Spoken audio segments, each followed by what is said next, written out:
Tinanggal na ang parte-parte ng trainer helicopter na sinasabing nag-emergency landing sa likuran ng Cavite City Public Market sa lalawigan ng Cavite. Ang pera-perasong Robinson R-22 helicopter ay isinakay kanina ng malaking truck ng Philippine Navy. Ang pilot nito at isang pasahero nadala pa sa ospital pero dead on arrival sa assessment ng attending physician.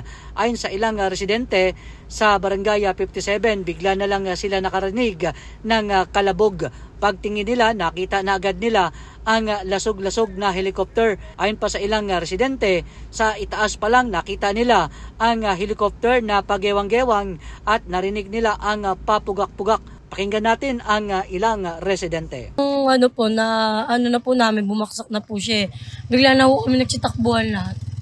Paglapit po namin, yung isa nga ho, nakita po namin, wala na po pag-asa talaga. Pero yung isa pong babae, nakita pa po namin nagtaas ng kamay at parang buhay pa po.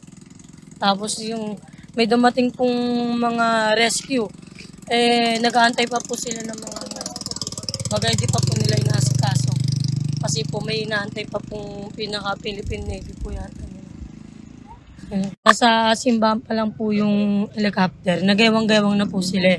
Parang nagra-rush na po yung makina nila. Hanggang sa po, pagdating po dito sa may palengke, yung malaking puno po, parang sumanggi po yata sila dun sa bus, nag-rush na po sila. Bagay hindi na po nila nakayanan yung helicopter. Samantala, hindi pa tukoy ang sanhi ng pagbagsak at patuloy ang investigasyon ng mga otoridad.